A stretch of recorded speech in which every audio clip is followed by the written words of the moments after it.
Hello friends, हम chapter 1 जो है हमारा क्लास 10 का केमिकल इक्वेशन एंड रिएक्शन उसके 3 पार्ट्स कर चुके हैं थ्योरी के। हमारे 2 टॉपिक रह गए थे, एक था कोरोजन और दूसरा था रेंसिडिटी। इसके साथ हमारी जो बैक एक्सरसाइज है वो रहती थी डिस्कस करनी, तो हम इस पार्ट के अंदर वही डिस्कस करेंगे और ये हमारा चैप्टर 1 का लास्ट पार्ट है। तो हम स्टार्ट करते हैं। सबसे पहले आता है कि कोरोजन क्या होता है। तो हमने देखा होगा जब भी हम जो आयरन आर्टिकल्स होते हैं ना, उनको खरीद के लेके आते हैं तो वो बहुत ज़्यादा शाइनी होते हैं नेचर के अंदर, और कुछ टाइम के बाद क्या होता है उनके ऊपर वो थोड़े से फीके पड़ जाते हैं, रेडिश ब्राउन कलर के हो जाते हैं, जैसे ये है बेल सी दिखा रखी है। तो हम क्या कहते हैं कि ये जो आयरन है इसकी क्या हो चुकी है, रस्टिंग हो चुकी है। ऐसे जो दूसरे मेटल होते हैं ना, वो भी टाइम के साथ क्या है, उनकी जो चमक होती है वो क्या हो जाती है, कम हो जाती है। तो इसको बोलते हैं कि जो मेटल्स हैं वो क्या हो गए हैं, टार्निश हो गए हैं। तो इसको क्या, कोरोजन की हम बात कर रहे हैं तो हम करेंगे कि कोरोजन क्या होता है। तो जब भी कोई मेटल है उसके आसपास जो भी सब्सटेंस है, जैसे कि मॉइस्चर है, एसिड है, उनकी प्रेजेंस में क्या हो रहा है, वे सब्सटेंसेस इस पे अटैक कर रही है मेटल पे, तो वो उसको कोरोड कर देती है, खराब कर देती है, और इस प्रोसेस को बोलते हैं हम कोरोजन। ऐसे ही हमारे पास जो सिल्वर होता है ना, सिल्वर के ऊपर ब्लैक कोटिंग आ जाती है। कॉपर है, जैसे ये कॉपर दे रखा है, कॉपर के ऊपर ग्रीन कोटिंग आ जाती है। तो ये सब क्या है, 3 एग्जांपल कर लिए हमने कोरोजन के। आयरन का कोरोजन देख लिया जिसको हम रस्टिंग बोल रहे हैं, सिल्वर का देख लिया, कॉपर का देख लिया। कोरोजन क्या करता है कि जो भी ऑब्जेक्ट्स है हमारी, जो खासकर मेटल से मिलके बनी है, उनको डैमेज कर रहा है। तो हर साल उस जो भी मेटल खराब हो चुका है तो उसको रिप्लेस करने के लिए हमें बहुत ज़्यादा पैसे लगाना पड़ता है। ठीक है, तो ये हमारा था कोरोजन। जो नेक्स्ट टॉपिक है वो है डेंसिडिटी। डेंसिडिटी क्या होता है कि जो भी फूड है ना, अगर उसके अंदर फैट्स हैं या फिर ऑयल्स हैं, उनका ऑक्सीडेशन हो जाता है और उनका जो टेस्ट है या फिर उनकी जो कलर है वो चेंज हो जाती है, तो हम कहते हैं कि ये जो फूड है वो खराब हो चुका है, रेंसिड हो चुका है साइंस के टर्म्स में। तो हमने देखा भी होगा कि कई दिनों के बाद जैसे चिप्स हैं वो खुले में रख दिए, कुछ टाइम बाद देखते हैं तो वो अजीब से टेस्ट होता है उनका। ठीक है, तो इसको हम बोलते हैं रेंसिडिटी। अब इसको प्रिवेंट करना है, रेंसिडिटी खराब चीज़ है तो कैसे प्रिवेंट करेंगे, फूड के अंदर या तो एंटीऑक्सीडेंट्स डाल देंगे। एंटीऑक्सीडेंट्स क्या है, एंटी मीन्स अगेंस्ट, और ऑक्सीडेंट्स मीन्स ऑक्सीडेशन नहीं होने देंगे। तो एंटीऑक्सीडेंट्स क्या है, ऐसी सब्सटेंस होती है जो ऑक्सीडेशन नहीं होने देंगे फूड का, जिसकी वजह से वो इजीली खराब नहीं हो पाएगा। इसके अलावा हम क्या कर सकते हैं, जो हमारा फूड है उसको हम एयर टाइट कंटेनर के अंदर रख देंगे। तो एयर टाइट कंटेनर में क्या है, हवा ही नहीं है, हवा ही नहीं है तो ऑक्सीडेशन भी धीरे धीरे होगा। ऐसे ही हम देखते हैं कि जो चिप्स होते हैं ना, चिप्स के पैकेट जब देखते हैं तो हम देखते हैं उसके अंदर हवा भरी होती है। तो वो कौन सी हवा होती है, वो नाइट्रोजन गैस होती है, जो कि उस चिप्स के पैकेट के अंदर भरी जाती है ताकि वो जो फूड है, मतलब चिप्स हैं हमारे, वो ऑक्सीडाइज ना हो। ठीक है, उनका जो टाइम है, शेल्फ लाइफ है, वो बढ़ जाए। नेक्स्ट है, अब हमारा जो 2 टॉपिक थे वो हम कर चुके हैं, अब हम एक्सरसाइज की तरफ मूव करते हैं। तो हमारा जो फर्स्ट क्वेश्चन है वो है, which of the following statements about the reaction below are incorrect. कि 4 स्टेटमेंट दे रखे हैं तो इनमें से हमें बताना है कि गलत कौन सी है। तो देखते हैं कौन इक्वेशन क्या है, कि जो लेड ऑक्साइड है वो कार्बन की प्रेजेंस में चेंज हो रहा है, किसके अंदर, लेड बना रहा है प्लस में कार्बन डाइऑक्साइड निकाल रहा है। तो जैसे लेड ऑक्साइड से लेड की तरफ देखो क्या हो रहा है, ऑक्सीजन रिमूव हो रही है। ऑक्सीजन का रिमूवल क्या होता है, रिडक्शन होता है। तो ये क्या है हमारे पास, रिडक्शन। और कार्बन से अगर हम कार्बन डाइऑक्साइड की तरफ जाएं तो क्या हो रहा है, ऑक्सीजन का एडिशन हो रहा है, और ऑक्सीजन का ऐड होना क्या होता है, ऑक्सीडेशन होता है। तो ये देखो लेड ऑक्साइड का है, लेड ऑक्साइड डी पार्ट में देखो, lead oxide is getting reduce, तो लेड ऑक्साइड का तो रिड्यूस हो रहा है, तो ये इक्वेशन हमारी क्या है, सॉरी ये स्टेटमेंट बिल्कुल ठीक है। अब हम देखते हैं स्टेटमेंट थर्ड पे देखो, कार्बन इज गेटिंग ऑक्सीडाइज्ड, कि कार्बन जो है उसका क्या हो रहा है, ऑक्सीडेशन हो रहा है, तो ये स्टेटमेंट भी हमारी बिल्कुल ठीक है। अब बच गई कौन सी स्टेटमेंट, पहली स्टेटमेंट बच गई और दूसरी स्टेटमेंट बच गई। तो इसको देखते हैं कि लेड से अब हम मूव करते हैं किसकी तरफ, लेड ऑक्साइड की तरफ मूव करते हैं। तो देखो लेड के अंदर क्या हो रहा है, ऑक्सीजन ऐड हो रही है, तो ये क्या है, ऑक्सीडेशन है। सिमिलरली हमारे पास क्या है, कार्बन डाइऑक्साइड से कार्बन की तरफ जाएंगे तो क्या हो रहा है, ऑक्सीजन रिमूव हो रही है ना, तो इसको क्या बोलेंगे, रिडक्शन। तो स्टेटमेंट क्या कह रही है ए वाली की, जो लेड है वो क्या हो रहा है, रिड्यूस हो रही है, लेकिन लेड तो ऑक्सीडाइज हो रहा है, तो ये तो गलत है। सिमिलरली जो बी स्टेटमेंट है वो क्या कह रही है, कार्बन डाइऑक्साइड जो है वो ऑक्सीडाइज हो रहा है, कार्बन डाइऑक्साइड देखा कार्बन में चेंज हो रहा है, ये तो रिड्यूस हो रहा है, तो ये स्टेटमेंट भी गलत है। तो हमारा जो आंसर है वो क्या आ जाएगा, इनकरेक्ट स्टेटमेंट पूछिए तो एक गलत स्टेटमेंट कौन सी है, फर्स्ट एंड सेकंड, तो इसका जो फर्स्ट है वो हमारा आंसर हो जाएगा। अब हम नेक्स्ट क्वेश्चन की तरफ मूव करते हैं, जो कि हमारा सेकंड क्वेश्चन है। आयरन ऑक्साइड एल्यूमिनियम की प्रेजेंस में एल्यूमिनियम ऑक्साइड बना रहा है, प्लस में आयरन साइड प्रोडक्ट है। The above reaction is an example of, तो हमें बताना है कि ये किसका एग्जाम्पल है। देखो लेड ऑक्साइड था, हमने क्या ऐड कर दिया, एल्यूमिनियम ऐड कर दिया, एल्यूमिनियम ने किसको हटा दिया, आयरन को हटा दिया, और क्या बना दिया, एल्यूमिनियम ऑक्साइड, और आयरन हट गया। तो ये किसका एग्जाम्पल है, डिस्प्लेसमेंट का रिएक्शन है। यहाँ पे जो एल्यूमिनियम है उसने क्या कर दिया, आयरन को उसके जो ऑक्साइड था उसमें से डिस्प्लेस कर दिया। थर्ड क्वेश्चन है, what happens when the dilute HCl is added to iron filings, कि अगर हम आयरन फिलिंग है हमारे पास Fe, तो Fe के अंदर अगर हम डाइल्यूट HCl, Fe लिखा भी नहीं जा रहा, की प्रेजेंस में, आयरन की प्रेजेंस में, मतलब आयरन के ऊपर अगर हम HCl डाल देते हैं तो क्या होगा, तो यहाँ पे FeCl3 में चेंज हो जाएगा, प्लस में हाइड्रोजन गैस जो है ये निकाल देगा, तो क्या बनेगा, FeCl3 बन जाएगा, FeCl3 प्लस में हाइड्रोजन गैस लिबरेट करेगा। तो इसमें देखो कौन सा जो आंसर है इसका वो ठीक आ जाएगा।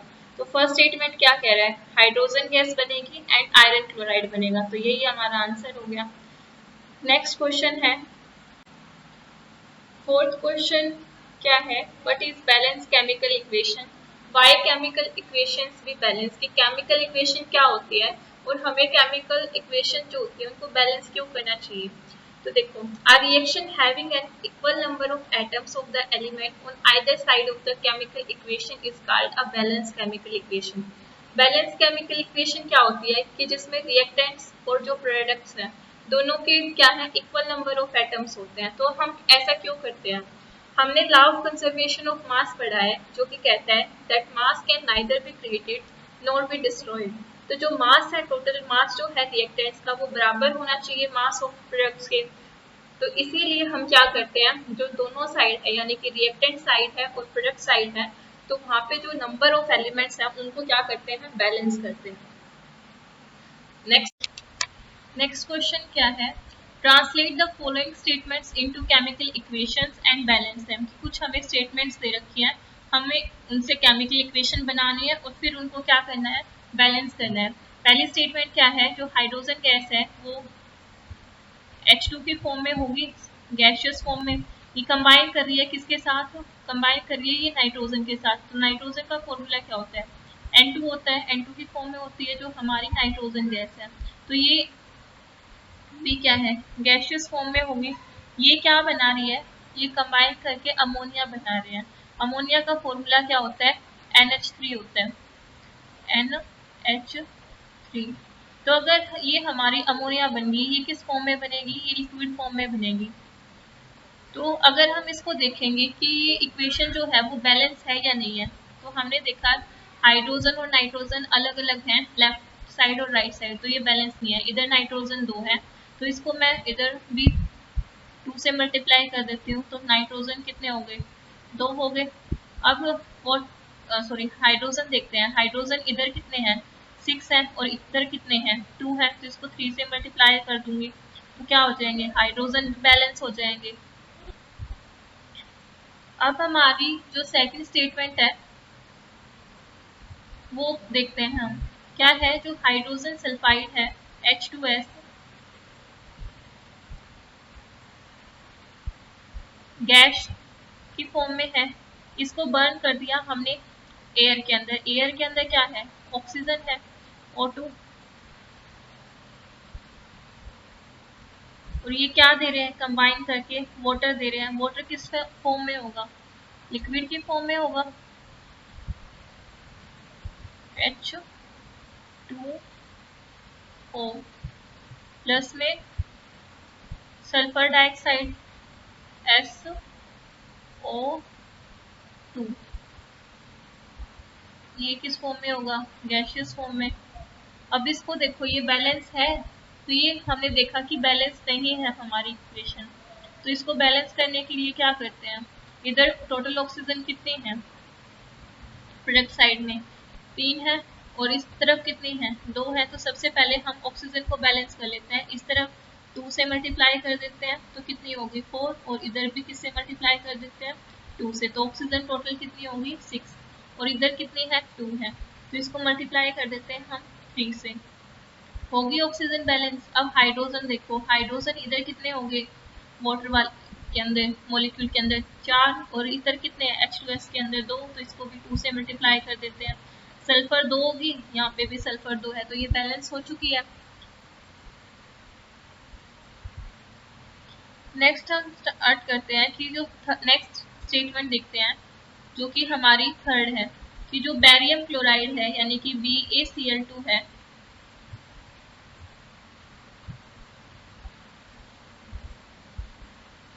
ये रिएक्ट एक्वस फॉर्म के अंदर होगा। ये रिएक्ट कर रहा है किसके साथ, एल्यूमिनियम सल्फेट के साथ, Al2SO4 का SO4 का थ्राइस आ जाएगा, SO4 का थ्राइस, और ये मिलके क्या बना रहे हैं, एल्यूमिनियम क्लोराइड बना रहे हैं। एल्यूमिनियम क्लोराइड का फॉर्मूला क्या होता है, AlCl3 होता है, AlCl3 प्लस में बेरिलियम सल्फेट के प्रेसिपिटेट बनते हैं। बेरिलियम सल्फेट के जो प्रेसिपिटेट होते हैं उसका कलर कैसा किया था हमने, वाइट कलर किया था ना, तो BaSO4, तो ये इक्वेशन हमारी बन चुकी है। अब इसको बैलेंस करना है। बैलेंस करने के लिए क्या करते हैं, सबसे पहले एल्यूमिनियम देखते हैं, इधर कितने हैं 2 हैं, और इधर कितने हैं, इधर 1 है, ठीक है। क्लोराइड देखते हैं, इधर कितनी है 3 है, इधर कितनी है 2 है, तो सबसे पहले सल्फेट से बैलेंस करते हैं। इधर सल्फेट कितने हैं 3 है, तो इधर BaSO4 वाले के अंदर 3 से मल्टीप्लाई कर देते हैं, 3 सल्फेट आ गए, 3 बैरियम, तो 3 बैरियम के लिए इधर भी किससे मल्टीप्लाई कर देंगे 3 से मल्टीप्लाई कर देंगे। अब देखो क्लोराइड कितने हो गए 6 हो गए, इधर कितने हैं 3 है, तो इसको 2 से मल्टीप्लाई कर देते हैं, तो 2 से मल्टीप्लाई कर दिया, तो अब देखो ये बैलेंस हो चुकी है, हाँ बिल्कुल बैलेंस हो चुकी है। नेक्स्ट पार्ट देखो, नेक्स्ट क्या है कि जो पोटेशियम मेटल है हमारा, पोटेशियम मेटल किस फॉर्म में होता है, के की फॉर्म में होता है। ये रिएक्ट कर रहा है किसके साथ, वाटर के साथ। वाटर किस फॉर्म, जो पोटेशियम होता है ना, एक बात याद रखना, ये बहुत ज़्यादा हाईली रिएक्टिव मेटल होता है, तो ये जो हमारा नॉर्मल कोल्ड वाटर होता है ना उसके साथ भी रिएक्ट कर जाता है, और ये क्या बनाता है, ये KOH बनाएगा, प्लस में हाइड्रोजन गैस लिबरेट करते हैं, तो KOH बन जाएगा प्लस में हाइड्रोजन गैस। अब हम इसको बैलेंस करने की कोशिश करते हैं। देखो यहाँ पे वोट सबसे पहले हाइड्रोजन को बैलेंस कर दो, मैं 2 ले लेती हूँ, तो टोटल हाइड्रोजन कितने हो गए 4, तो इसको वाटर मॉलिक्यूल वाले को 2 से मल्टीप्लाई कर दे, ऑक्सीजन भी 2 हो गए, पोटेशियम रह गए, तो पोटेशियम को किससे कर देंगे 2 से, तो ये हमारा क्वेश्चन हो चुका है। अब हम सेकंड इक्वेशन को बैलेंस करते हैं। इसमें क्या है, जो सोडियम हाइड्रोक्साइड है वो H2SO4 के साथ रिएक्ट करके क्या बना रहा है, सोडियम सल्फेट बना रहा है, प्लस में वाटर बना रहा है। तो यहाँ पे देखो Na, देखो Na के कितने हैं 2 हैं, और यहाँ पे NaOH के अंदर कितना है 1 है, तो इसको 2 से मल्टीप्लाई कर देते हैं, Na बैलेंस हो चुके हैं।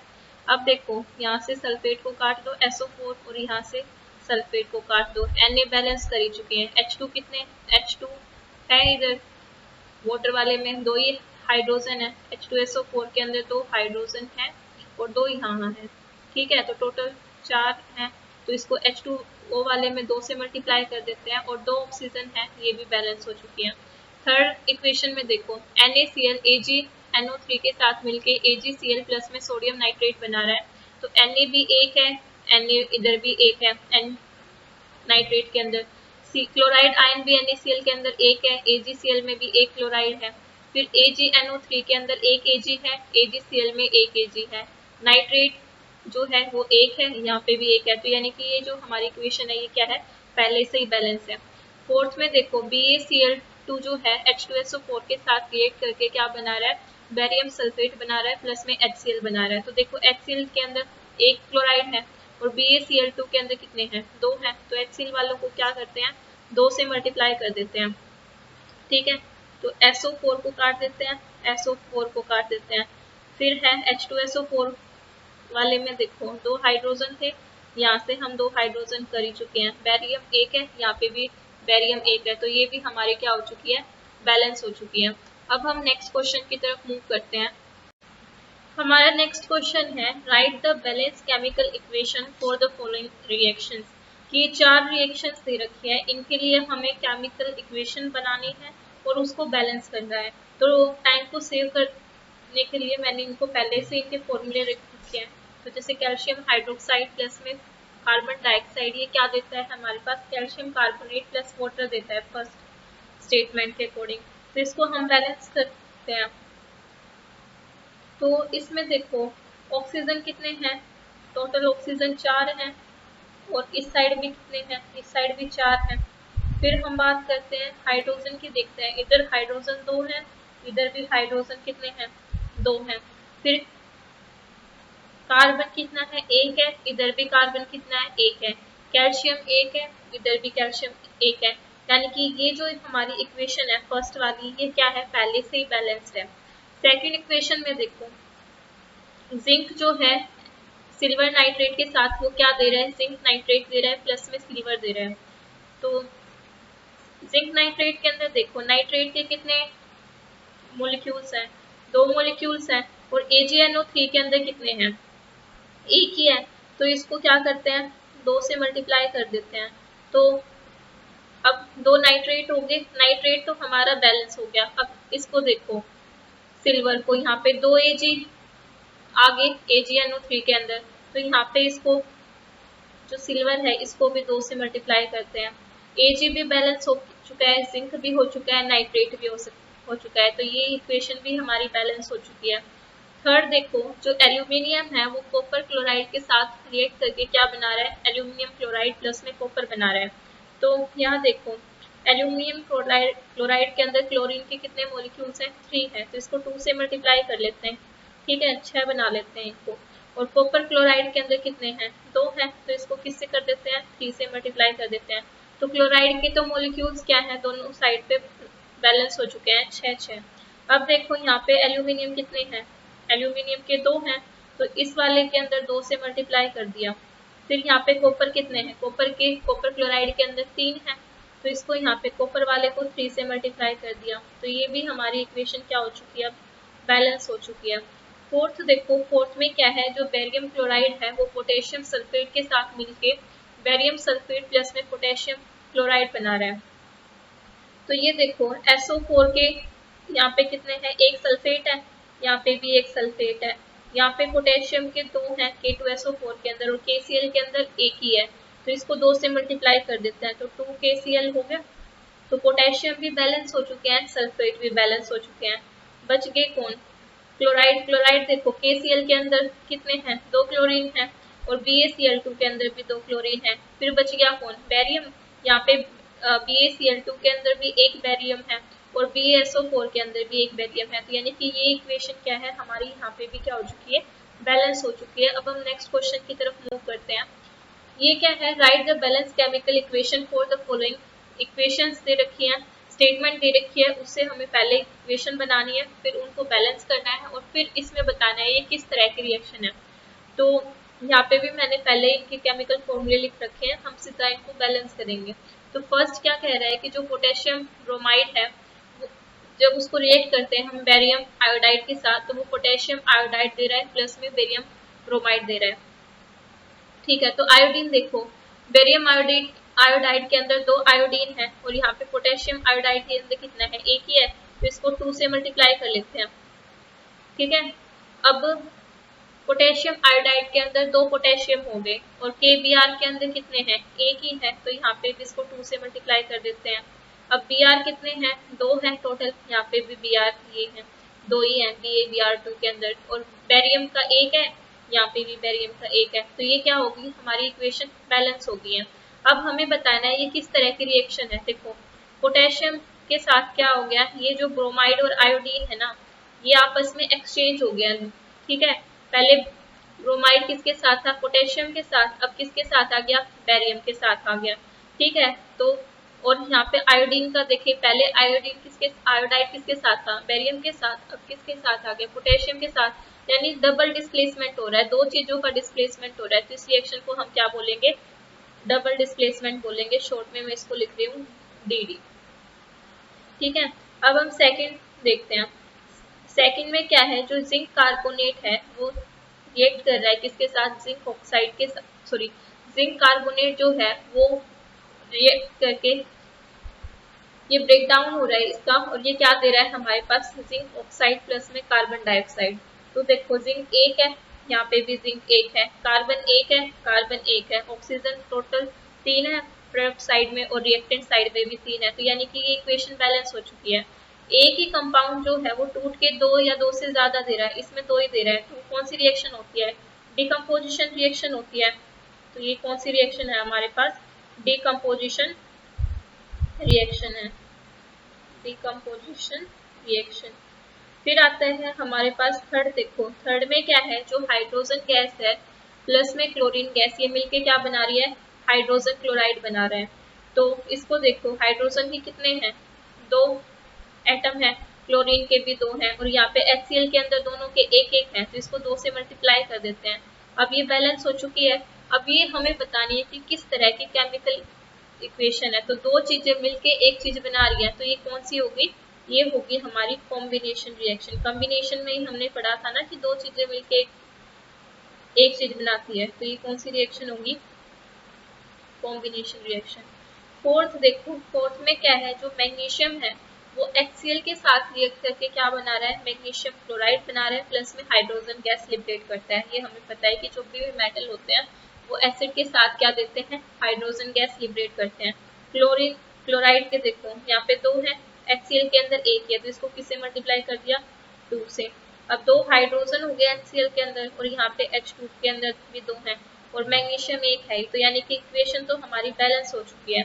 अब ये बताना है कि हमें ये किस तरह की रिएक्शन है। तो एक चीज देखो, जो हमारा मैग्नीशियम है उसने क्या कर दिया, HCl के अंदर जो हाइड्रोजन था ना उसकी जगह पे खुद आ गया, तो ये यानी कि डिस्प्लेसमेंट कर दिया ना हाइड्रोजन का, तो ये किस तरह की रिएक्शन है, ये हमारी डिस्प्लेसमेंट रिएक्शन है।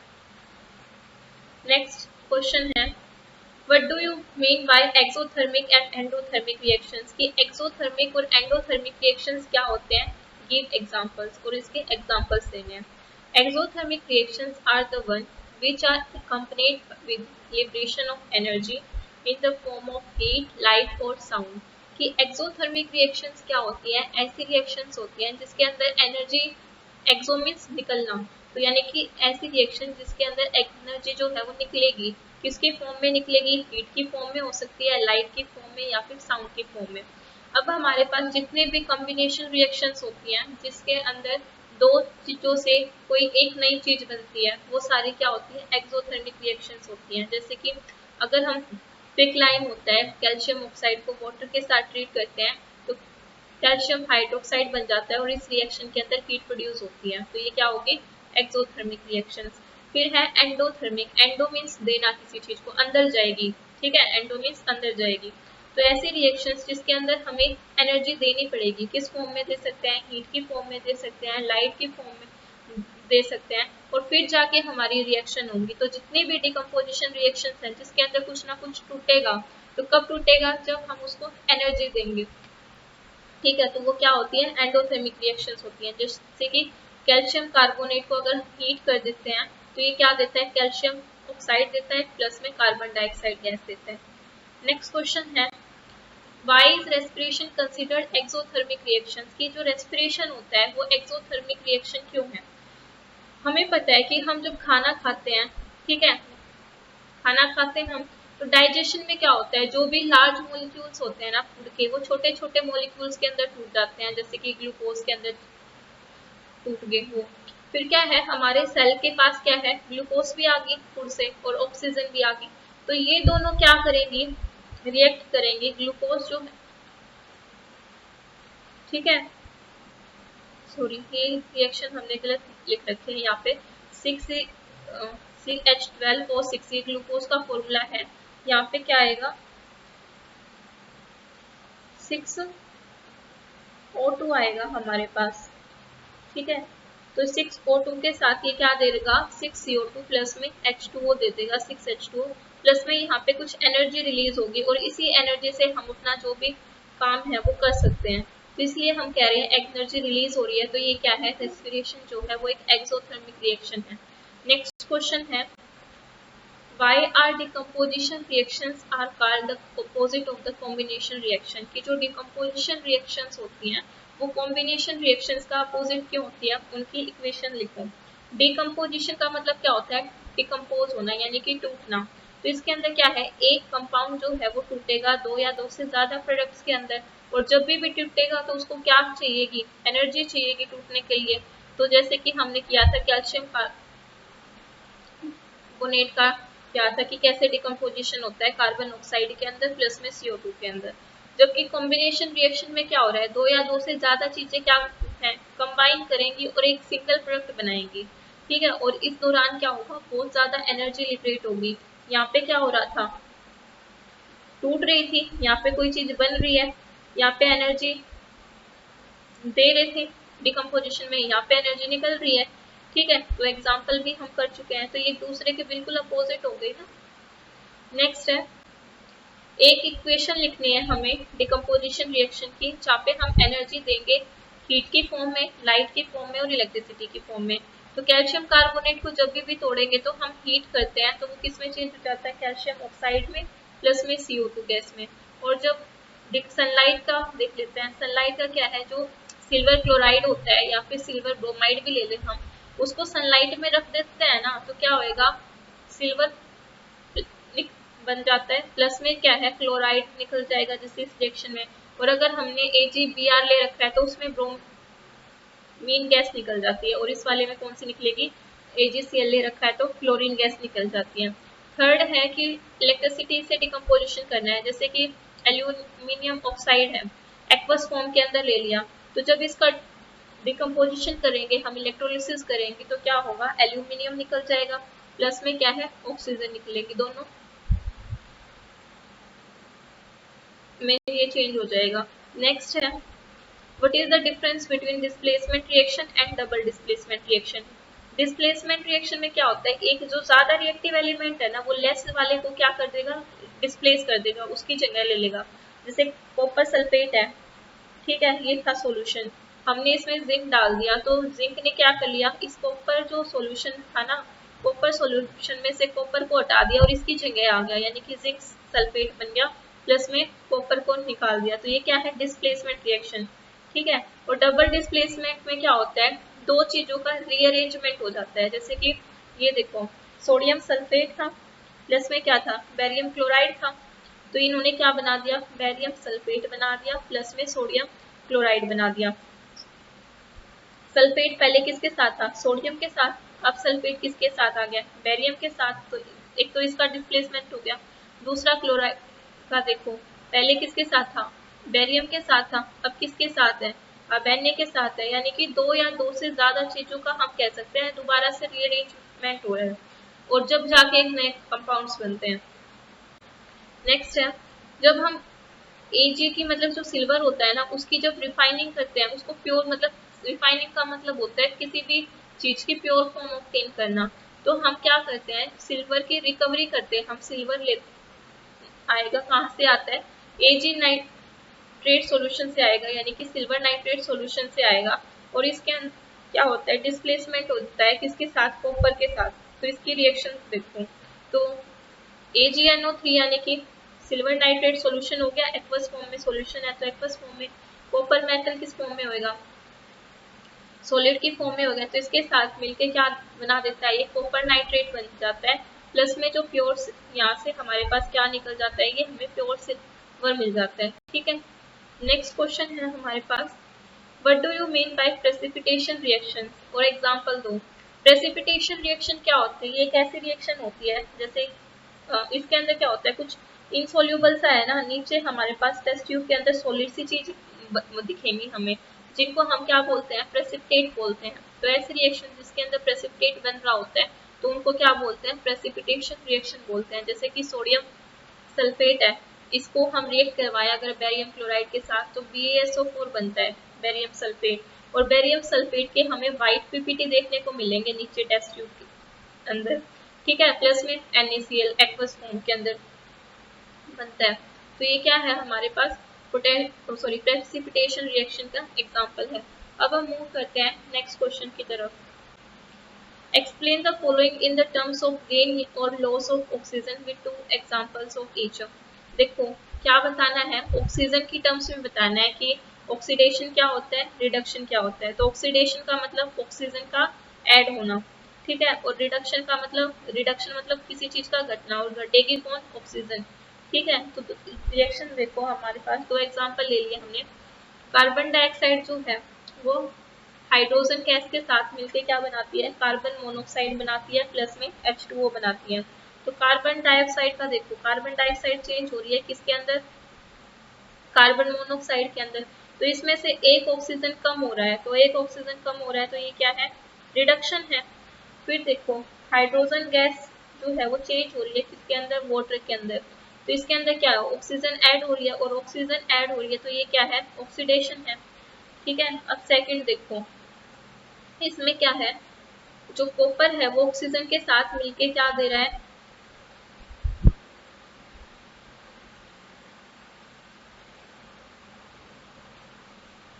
ये इसमें आएगा।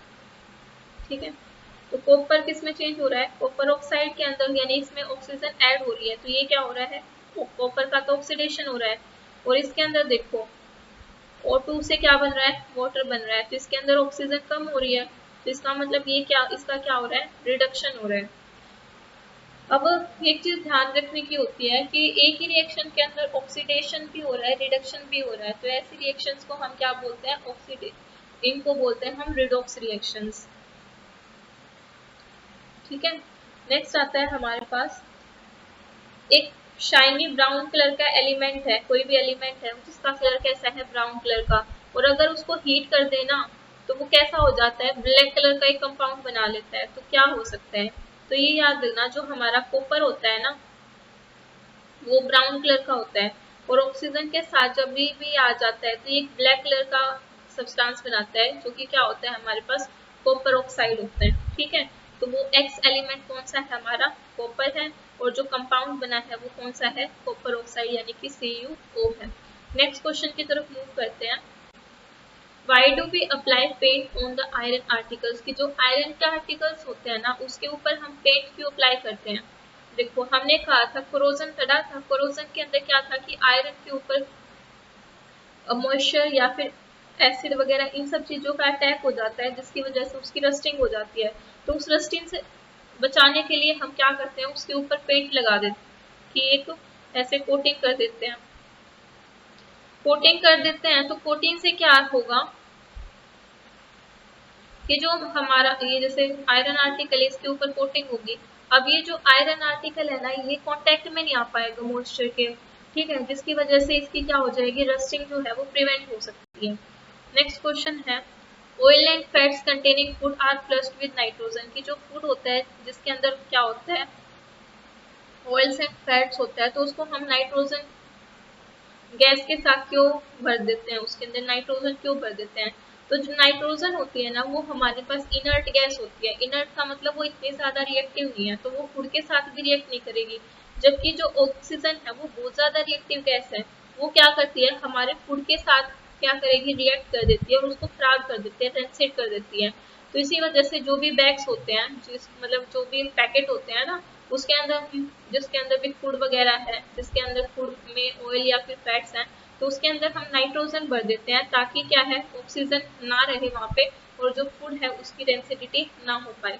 नेक्स्ट क्वेश्चन है, explain of the following terms with one example of each. Corrosion क्या होता है, रेंसिडिटी क्या होती है। तो कोरोजन हमने कहा था एक प्रोसेस होता है जिसके अंदर जो मेटल है वो डिटोरेट हो जाता है, खराब हो जाता है, क्योंकि उसके अंदर क्या हो जाती है, केमिकल रिएक्शंस हो जाती है एयर के साथ, मॉइस्चर के साथ या फिर एसिड के साथ। तो एग्जांपल किए थे हमने, जैसे रस्टिंग ऑफ आयरन किया था। इसके अलावा सिल्वर का क्या था कि जो सिल्वर है वो ब्लैक हो जाता है, जो कॉपर होता है वो क्या है, कुछ टाइम के बाद ग्रीन हो जाता है। नेक्स्ट क्वेश्चन है रेंसिडिटी। रेंसिडिटी क्या होती है। तो रेंसिडिटी एक प्रोसेस होता है जिसके अंदर फूड का ऑक्सीडेशन हो जाता है। ऐसा फूड जिसके अंदर ऑयल्स हैं या फिर फैट्स हैं, और इसके अंदर हमें क्या नोटिस होगा कि उस जो फूड है उसका जो टेस्ट है या फिर उसकी स्मेल है वो चेंज हो चुकी है। अब आता है कि रेंसिडिटी को हम कैसे अवॉइड कर सकते हैं। या तो फूड को हम एयर टाइट कंटेनर्स के अंदर रख लें, या फिर कुछ एंटीऑक्सीडेंट्स डाल दें जो कि उसके ऑक्सीडेशन नहीं होने देगी फूड का, या फिर नाइट्रोजन के पैकेट्स के अंदर उसको भर दे जो भी हमारा फूड है। Thank you. ये हमारे क्या थे, बैक एक्सरसाइज की जो चैप्टर 1 था। तो इसके साथ हमने जो चैप्टर 1 है क्लास 10 का वो कंप्लीट कर चुके हैं हम। Thank you so much. I hope आपको ये चैप्टर अच्छा लगा होगा।